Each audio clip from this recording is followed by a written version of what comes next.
Welcome back to the deep dive. This is where we, really get into complex topics and try to pull out the most important bits of knowledge for you. This is another installment of our special series, Emam Podcasts, where we focus specifically on Engineer Mohammad Ali Mirza's public session videos. That's right. And today, we're diving deep into a really pivotal video. My life story engineer, Mohammad Ali Mirza. A foundational one, really. Absolutely. Our goal here for you listening is to give you a really thorough analytical commentary. We'll look at his arguments, his unique methods, that whole journey he describes. And crucially, those detailed Quranic and Hadith references he always provides. He's very meticulous about that. He is. Now, before we really jump in, there's something important we need to be super clear about up front. Yeah, the usual disclaimer, but it's important here. Definitely. This whole deep dive, it's purely our analytical take based only on the public content from Engineer Mohammad Ali Mirza himself. Right. We haven't spoken to him directly. This isn't an interview or anything like that. Exactly. We're not claiming to represent his exact words, word for word, and we're certainly not endorsing any specific viewpoint. Our job is just to understand and, explain the content from the original source. Yeah. Help you navigate it. That's it. We want to help you understand his narrative, his scholarly points, the arguments he's making, all with a, respectful and objective analytical lens. Think of us as maybe guides, taking you through Imam's own description of his intellectual landscape, based on what he presents in his public sessions. So you can form your own informed view. Precisely. It's about dissecting the message he presents, not judging it necessarily, just understanding it. Okay, perfect. So let's get into the video itself. My life story engineer, Mohammad Ali Mirza. Like you said, it's not just a simple autobiography, is it? Not at all.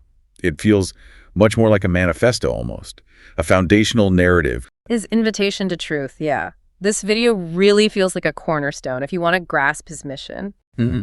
It lays out his methodology, the kind of philosophical ideas underpinning his work. And all the challenges he's faced along the way. It's quite comprehensive. It gives you the why behind what he does. And what's really interesting, and perhaps illuminates its importance, is that Imam himself actually points students towards specific videos. Right. He advises them to watch 3 critical videos, besides this life story one, to really get his approach to Dawah-e-Haq. Yeah, he flags them as essential viewing. It's not just extra credit, it's core stuff for understanding him. So what are those 3? Can you remind us? Sure. First is interview of Engineer Mohammad Ali Mirza. It's a long one, like 4 hours. Wow, 4 hours. That's a deep dive in itself. He really is. Apparently gives extensive insight into his thinking. Then there's Majlis 100. God of Books versus God of Babas. That title alone tells you a lot, doesn't it? It really does. Yeah. It immediately highlights that central tension he focuses on. Yeah. Direct textual understanding from the Quran and Sunnah versus traditional religious adherence tied to personalities, spiritual guides, the Babas. Those religious leaders or Sufi figures. Exactly. He contrasts the two very sharply. Okay, and the third one? The third is Engineer Mohammad Ali Mirza, Student Key Adalat Main. That translates to Engineer Mohammad Ali Mirza in Student's Court. In Student's Court? That sounds fascinating. It is, because it shows him directly taking on critical questions and, scrutiny from his own students. Yeah. It suggests a certain openness to being challenged, which is quite unusual. Yeah, you don't often see that. Now, if you tie all these together, especially that they really illustrate his kind of overarching mission, he uses this powerful metaphor trying to move people away from places like Ajmer and Baghdad. Which represent those centers of traditional Sufi practice and maybe sectarian identity, places with famous shrines and historical ties. Exactly. He wants to move them away from that, towards Mecca and Medina. The heartlands of Islam, symbolizing pure Tawhid, the oneness of God and the Sunnah, the Prophet's way. Right, the unadulterated sources, in his view. That imagery, Ajmer and Baghdad versus Mecca and Medina, it's not just geographical. It's deeply symbolic of his whole reformist agenda. That definitely sets the stage very clearly. Okay, so let's start unpacking his background then, his foundational identity as he lays it out in the My Life Story video. Right. He mentions he was born on October 4th, 1977, city in Punjab in Pakistan. And his professional background is, it's quite different from many religious figures. He's a mechanical engineer. Yeah, got his degree from the University of Engineering and Technology, Taxila. And before he became this major public religious figure, he actually had quite a significant career in government service. He did. He worked for the government of Punjab. Rose up the ranks, too, reached the 19 pay scale. Which is pretty senior in the Pakistani civil service system, right? Oh, yeah, definitely. So it was a proper career path he was on. So that transition from engineering and government service to full-time religious work, that signals a really deep personal shift, a major calling he felt. It's a remarkable transition, absolutely. And, if you connect the dots, that engineering background, it arguably really informs his approach. How so? Well, his arguments often have this logical, systematic structure. Very analytical. He breaks down complex theology almost like an engineering problem. It's quite distinct. That makes sense. And his path into Islamic scholarship wasn't the traditional route through a seminary, a madrasa. No, not at all. It was through intense personal study, driven by, it seems, just a sheer desire to understand things directly for himself. Okay. And his main platform now is his YouTube channel. Primarily, yes. Engineer Mohammad Ali Mirza official channel. That started officially in 2014. But wasn't there an older one? There was, yeah. Good point. An earlier channel apparently existed from 2009, so he's been active online for quite a while. And how does he identify himself, religiously speaking? He says he's non-denominational, meaning he doesn't rigidly follow one specific school of thought, one madhab or sect. He tries to transcend those labels. Interesting. And he mentions influences, scholars who shaped his thinking. He does, and it's a really diverse list, which I think is quite telling about his independent streak. He mentions figures like Abul al-Maududi. A major Islamist thinker. Right, and Dr. Israr Ahmed, the famous Quranic scholar. Then there's Sheikh Zubair Alizai, a prominent hadith scholar, more from the Ali hadith perspective. Okay. Also, Dr. Zakir Naik, known for comparative religion debates. A very public figure. And even figures like Maulana Tariq Jamil, who represent quite different theological strands like Deobandi perspectives, respectively. Wow, that's a broad spectrum. It really is. It suggests he engaged widely, didn't just stick to one narrow camp from the start. He seems to have drawn from various intellectual streams. Which likely feeds into his core mission, right? What he calls dawa'i haq. Exactly. That broad reading probably reinforced his view that the core message transcends sectarian lines.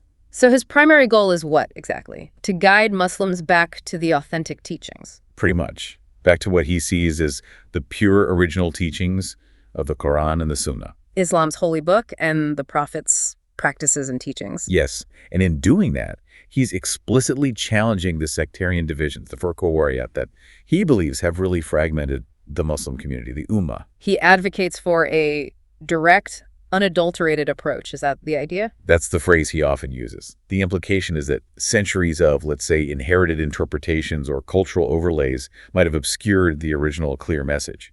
He wants to strip those layers away.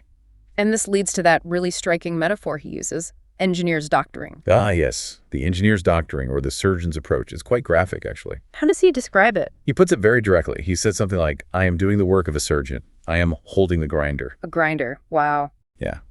And then he says, other people give anesthesia. Engineer Sahib starts operating without giving anesthesia. Oof. So the implication is it's precise, maybe confrontational, definitely not sugar-coated, potentially painful. Exactly. Painful, but ultimately corrective. Yeah. Necessary. He sees himself as addressing the root causes of what he considers doctrinal errors or sectarian problems. Not just masking the symptoms. Right. He contrasts his method with traditional scholars who, he suggests, might just apply painkillers, maybe by avoiding controversial topics or offering comforting interpretations, rather than performing the necessary surgery to fix the underlying issue. It's a very direct, almost aggressive metaphor for intellectual debate. It is. No holds barred. Aiming for a permanent cure, not just temporary relief. It definitely sets the tone for his whole methodology. Okay, so that surgeon's approach really defines his style.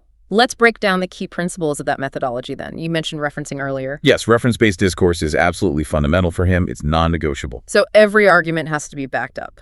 Rigorously. He backs everything with specific, verifiable references, primarily from the Quran, and he always gives the surah and ayah numbers. Chapter and verse. Exactly. And from authentic hadith collections, Sahih Bukhari, Sahih Muslim, Sunan Abu Dawud, Jami at-Tirmidhi, the major ones. He's meticulous. And he makes a point of this transparency. Very much so. He explicitly says things like, my videos are not without reference. Yeah. You can search them on Islam 360, pointing people to check his sources themselves using that app. That's empowering for the listener, isn't it? You can actually check his claims. Absolutely. And he makes this rather bold claim. He says he's the first person ever to visually display the Arabic and Urdu texts of the Hadith along with their numbers directly in his videos. Making verification instant, basically. Right there on screen. Yeah. He even, quite remarkably, compares his effort to Imam Bukhari himself, the compiler of Sahih Bukhari. He says something to the effect of, the only thing left is for Imam Bukhari himself to come out of his graves and narrate his hadith. This work has never been done by anyone on this planet Earth, not even Dr. Zakir Naik. Wow.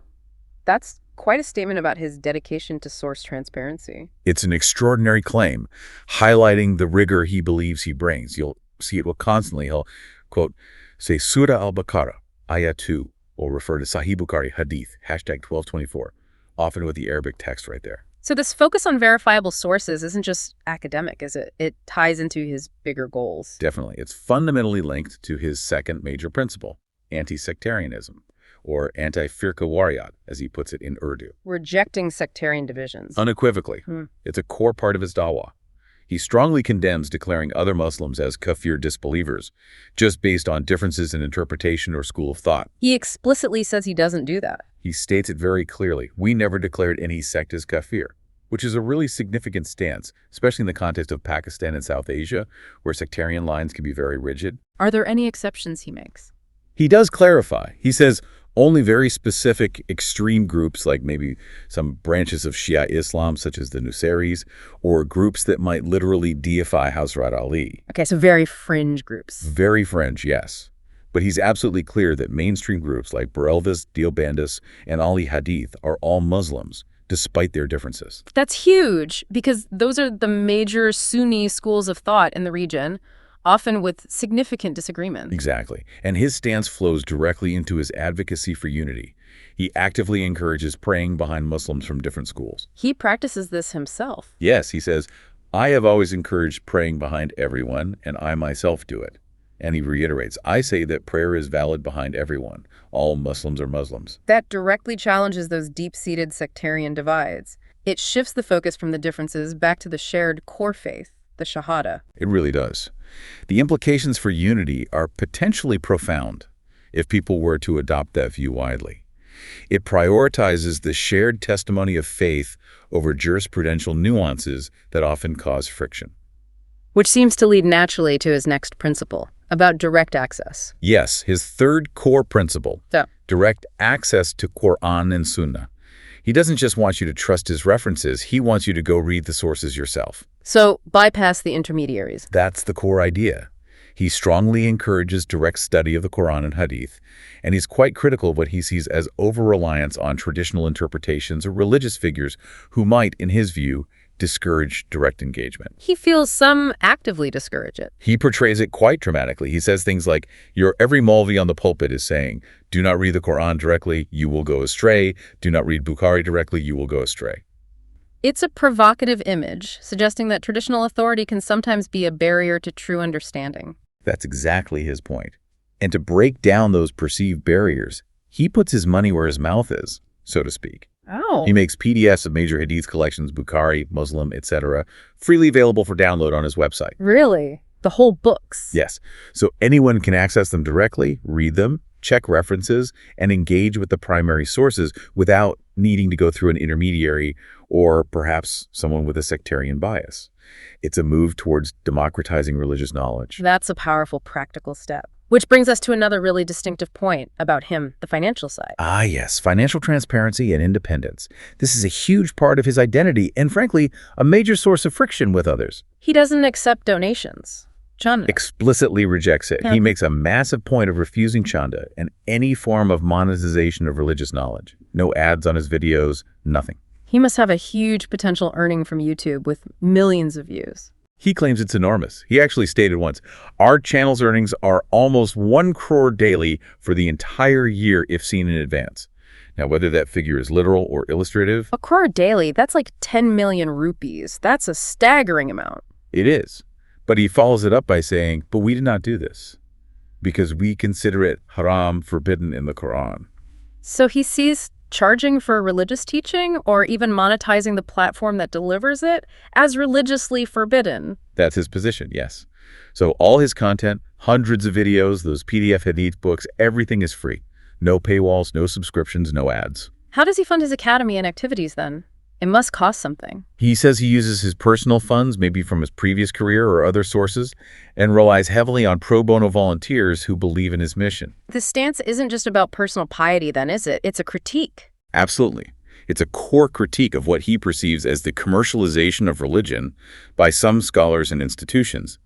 It directly challenges the financial models underpinning many traditional religious setups, and it definitely sets his movement apart. It gives him a certain moral high ground, in his view. Okay, so reference-based, anti-sectarian, direct access, financial independence. What else defines his approach? Well, another key aspect is how he integrates addressing current affairs. He doesn't just stick to theology or history. Right, he brings in politics, contemporary issues. Yes, especially when they intersect with religious matters, which they often do. He sees it as crucial to analyze current events, both national, Pakistani, and international, through an Islamic lens in his public sessions. Can you give an example? Sure. Like if there's a major political development or a conflict, like, say, the situation in Gaza, he won't just discuss the news headlines. He might try to connect it to Quranic verses, hadith about end times, or historical precedents in Islamic history. So making the religious texts relevant to today's world. Exactly. It bridges that gap between scripture and the daily lives and concerns of his audience, making his teachings feel very immediate and relevant. And the final principle we discussed earlier was his accessibility. Yes, his accessibility and direct engagement with the public. This is really remarkable, especially given the risks. We'll talk more about those risks later, the assassination attempts. Right. But despite those very real threats, he holds weekly public sessions. People can come, ask questions directly, even meet him personally. He maintains that even after attacks. He makes a point of it. He said, "Alhamdulillah, praise be to God, in these 15 years, there hasn't been a single day when there was no program. Even after 3 murder attempts, I came and recorded videos on those days." That level of commitment is extraordinary. It really is. It contrasts so sharply with many other prominent figures who might be quite insulated from their followers. His willingness to be physically present and engage directly is a huge part of his appeal and, likely, the rapid spread of his message. It builds trust. Okay, that gives us a very clear picture of his methodology and core principles. Let's move into his personal story now, the journey in search of truth, as he calls it. Right, his evolution, which is quite something. He starts by talking about his upbringing. Yes, he openly shares that he was raised in a devout Barelvi household. The Barelvi school is known for its emphasis on saints, shrines, and love for the Prophet, peace be upon him. And he was deeply involved. Apparently so. He says he remained firmly within that school for his first 31 years. He even shares anecdotes about his piety back then, like performing tahajjud prayers, those voluntary late-night prayers in the mosques. So a very committed religious background from the start. Definitely. Deeply ingrained in that specific tradition. But then came a shift. He talks about a first turning point. Yes, this was around 2001, 2002, during his university years studying engineering. And the trigger was, perhaps surprisingly, an internal dispute within Dawat Islami. Which is a major Barelvi movement, so an internal conflict within his own community sparked the change. That's what he says. He describes it as something that forced me for the first time to think out of the box. It made him question things. Question authority, maybe? Perhaps. And crucially, it led him to do something specific, to go and read Sahih Bukhari and Sahih Muslim directly for himself. The most authentic hadith collections, bypassing the interpretations he'd grown up with. Exactly. And he says that direct engagement with the primary sources cleared many things for me. It started the process of challenging his inherited beliefs. It really highlights the power he found in going straight to the texts. That direct textual encounter seems key. Then came a second turning point. Yes, around 2006, 2007. By this time, he was working as an engineer in Islamabad. He started giving religious lessons in a local Barelvi mosque. Okay, so still operating within that community. Initially, yes.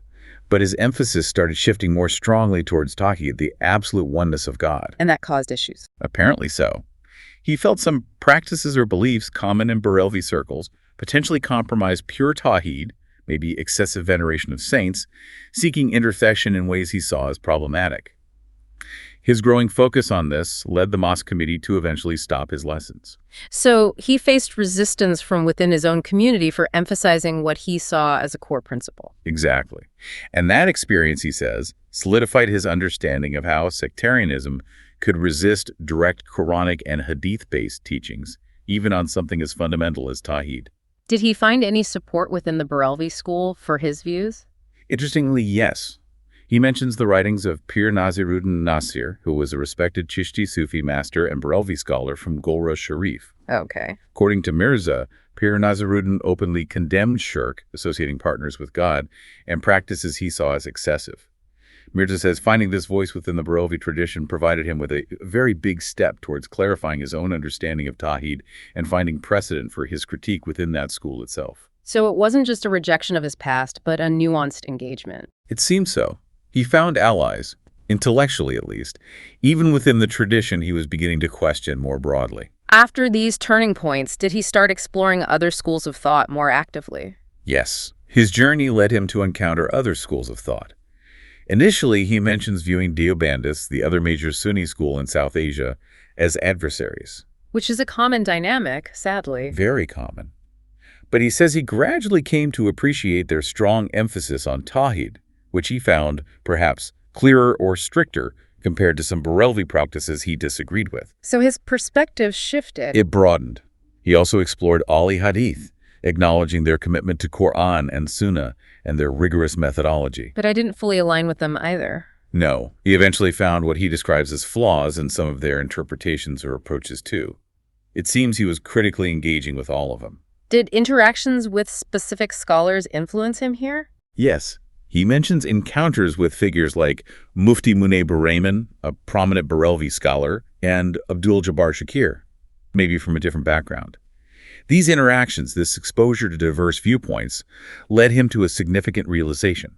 Which was? He concluded that fundamentally, there is no significant difference between Barelvis and Deobandis on many core doctrinal issues. This realization seems to have pushed him further away from rigid sectarian identification. Towards his current non-denominational stance. Exactly. Seeing the common ground, perhaps, made the divisions seem less absolute. Were there any particular figures who had a really pivotal influence on him reaching that final stage? Yes, absolutely. He highlights his connection with Sheikh Zubair Ali Zai, the Ali Hadith scholar we mentioned, but especially he credits Maulana Ishaq of Faisalabad. Rahimullah, may Allah have mercy on him. He describes Maulana Ishaq as a major teacher. His third major teacher, he calls him. And he learned some crucial lessons from him. Two key things.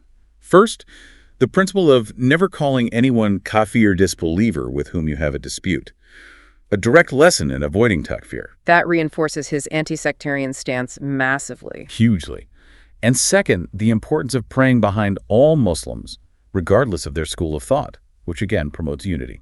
What else did he learn from Maulana Ishaq? He was deeply impacted by Maulana Ishaq's method. Very direct, very uncompromising in presenting hadith, especially on sensitive historical topics. Like the conflicts among the early Muslims. Exactly, like the conflict between Sayyiduna Ali, the fourth caliph, and Sayyiduna Muawiyah, the governor of Syria, who later founded the Umayyad dynasty. These are incredibly sensitive issues. Often avoided or discussed very cautiously. Precisely. But Maulana Ishaq apparently tackled them head-on, using hadith evidence.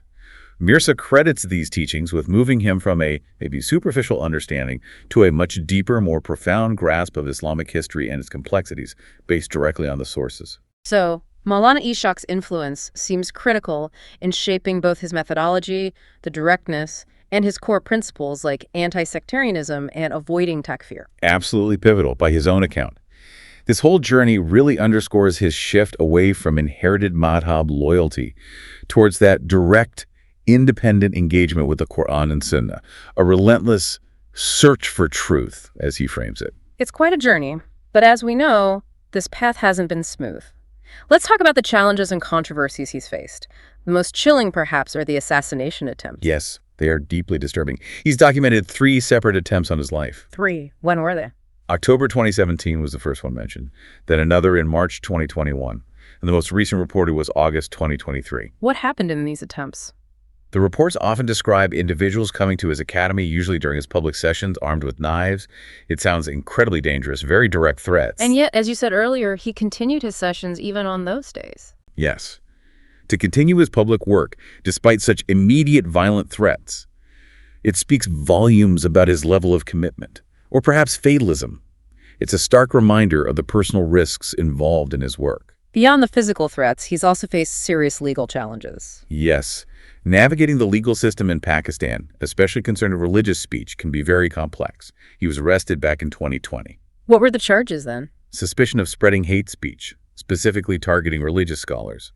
He was later released, but the arrest itself was significant. And more recently, there were blasphemy charges. Those are extremely serious in Pakistan. Extremely serious. In 2023, he faced charges under Section 295C of the Pakistan Penal Code. That specific section deals with derogatory remarks against the Prophet Muhammad, peace be upon him, and carries a potential death penalty, although executions are rare. What were the specific accusations? Accusations included allegedly insulting the Prophet, PBUH, and also, separately, downplaying the legally defined non-Muslim status of Ahmadis in Pakistan. The Ahmadiyya issue is incredibly sensitive there. And his critics often accuse him of using derogatory language more generally. Yes, particularly towards revered figures, like Sufi saints or historical scholars. They claim he uses derogatory terms for the Muslim saints. And his defense is usually that he's taken out of context. That's his consistent argument, yes. Wow. We'll get to the clip-cutting issue more, but he maintains his statements are twisted. He also stirred controversy more recently, in June 2025, apparently, with his analysis of the Iran-Israel conflict, framing it through his particular Islamic lens, which likely generated debate. These legal issues and accusations really paint a picture of the tightrope he walks in Pakistan's religious and political environment. It's a minefield. And this ties into the broader sectarian opposition and public debates he constantly faces. He gets pushed back from all sides. Pretty much. He faces consistent opposition from scholars and groups within the Barelvi, Deobandi, and even Shia communities. What are their main criticisms? Generally, they accuse him of challenging their established interpretations, using disrespectful or derogatory language, and ultimately they claim he's dividing the Muslim Ummah rather than unifying it. Ironic, given his anti-sectarian stance. Well, they'd argue his method is divisive, even if his stated goal is unity. His confrontational style certainly doesn't win everyone over. Has he debated these critics publicly? There have been highly publicized debates with prominent scholars like Mufti Tariq Masood, a well-known Deobandi scholar, and Mufti Hanif Qureshi, a prominent Barelvi scholar. How did those go? Often quite heated and usually inconclusive. Both sides tend to claim victory afterwards, mobilizing their supporters online.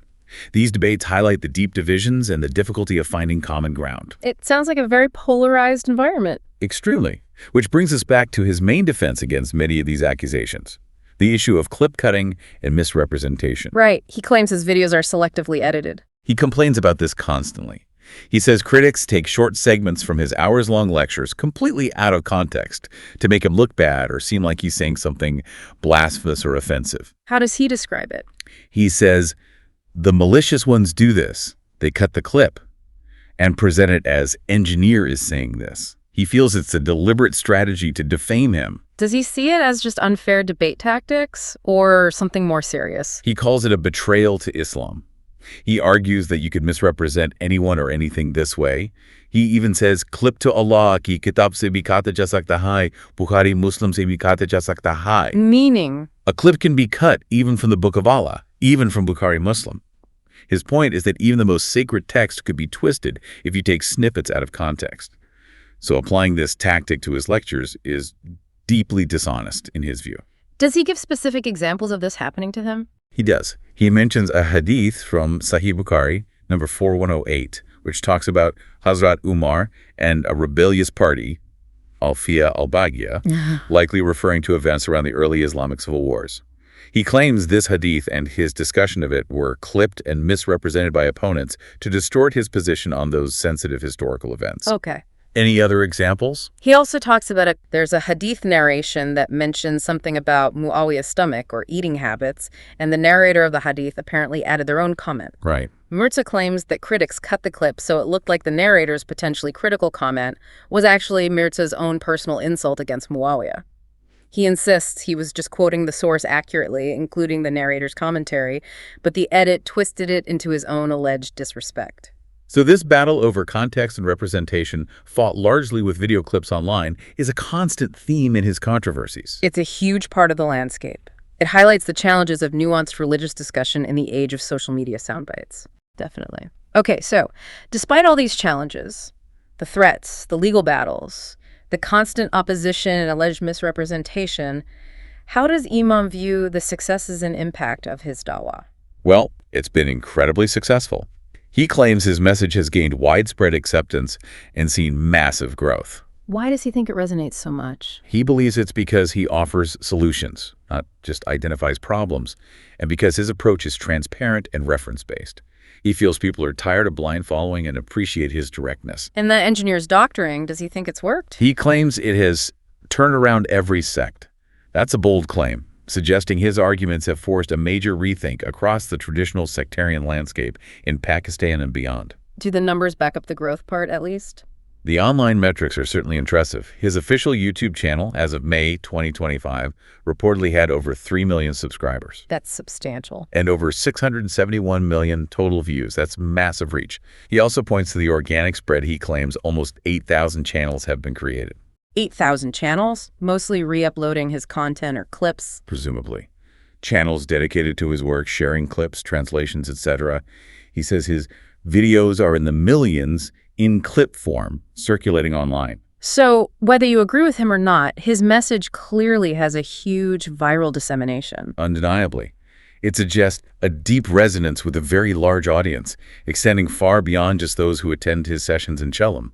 And what does he see as the main positive impact of this reach? A core goal and achievement, in his view, is the empowerment of the lay Muslim. By encouraging them to read the sources directly. Exactly. By pushing people towards direct engagement with the Quran and Sunnah, he aims to empower ordinary Muslims to understand their faith independently, reducing reliance on intermediaries or traditional figures who, he argues, might sometimes perpetuate ignorance or sectarian biases. So it's about fostering critical thinking within the faith. Yes, and intellectual independence. It links back to that metaphor we discussed earlier, leading people away from Ajmer and Baghdad, the symbolic centers of inherited tradition and personality cults, towards Mecca and Medina, symbolizing direct access to the pure sources, Tawhid and Sunnah.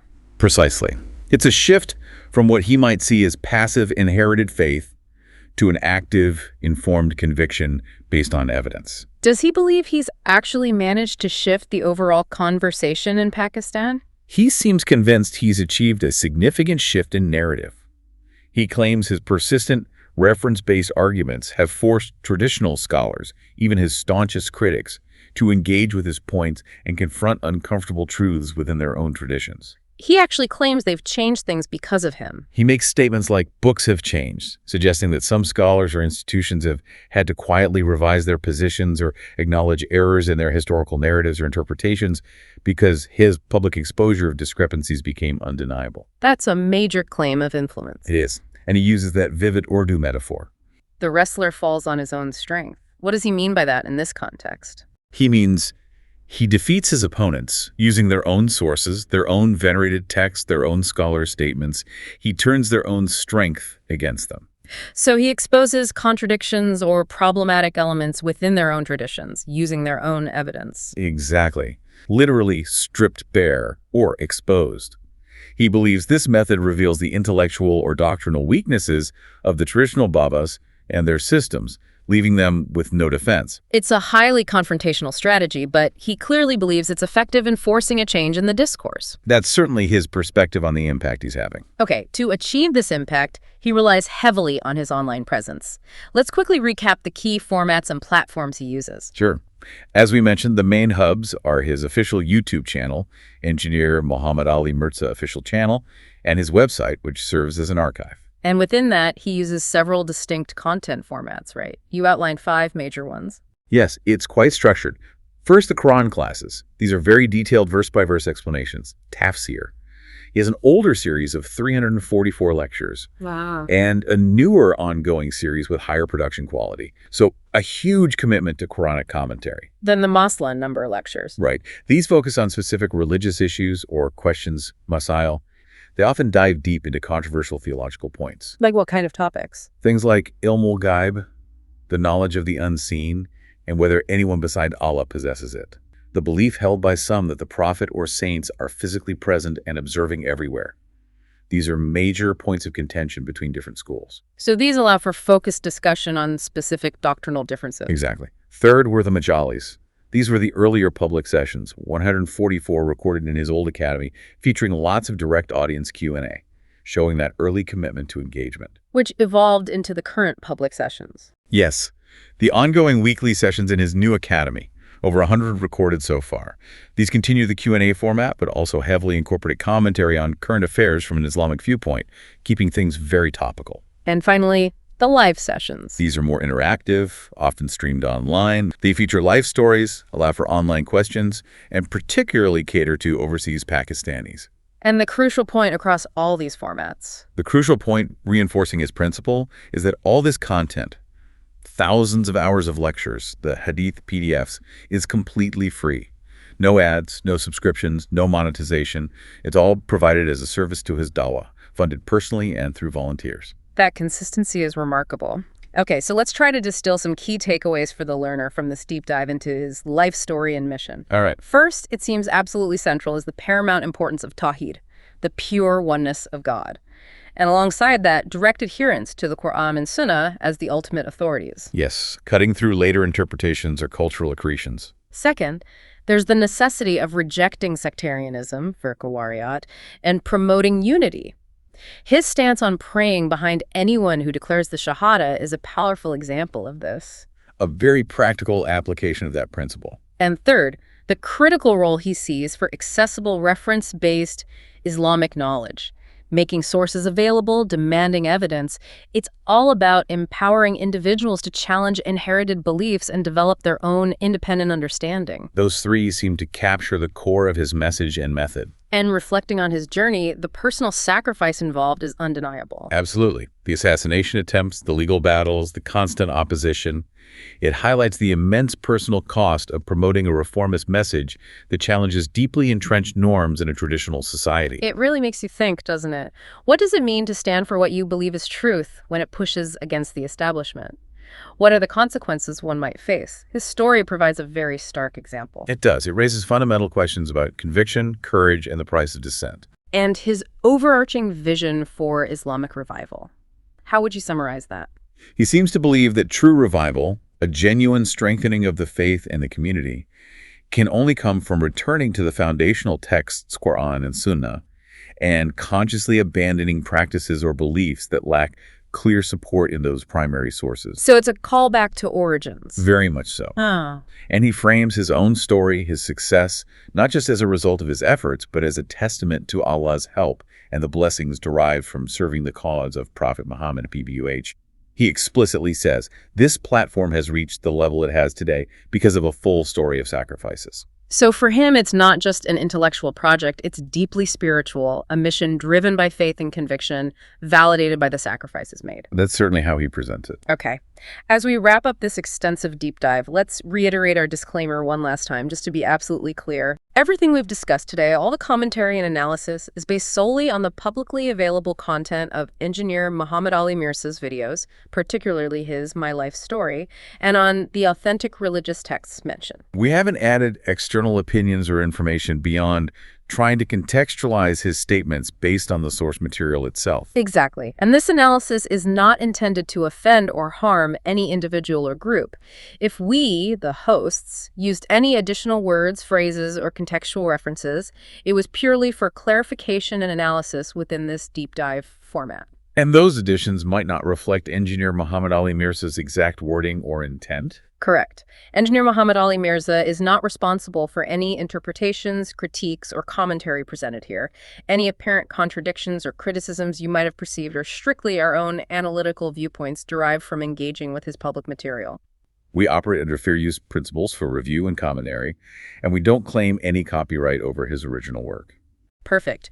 Well, thank you for joining us on this very detailed deep dive into the life, mission, and controversies surrounding Engineer Mohammad Ali Mirza based on his own narrative. It's been a fascinating exploration. So what does this all mean for you, the listener? What's the takeaway? Well, we strongly encourage you, if you're interested, to watch the original video, My Life Story Engineer Mohammad Ali Mirza, on his official YouTube channel. Absolutely. Hearing it directly from him provides the full context and allows you to form your own informed understanding. Definitely. And perhaps take his advice. Engage with the primary sources yourself, whether it's the Quran, the Hadith collections he references, or the writings of the scholars he discusses. Fostering that independent understanding seems to be a key part of his message. A valuable exercise, regardless of one's perspective on his specific conclusions. Indeed. If you found this deep dive helpful or thought-provoking, please consider sharing it with others who might be interested. And we hope you'll join us again for our next deep dive. Stay tuned for that. Thanks for listening.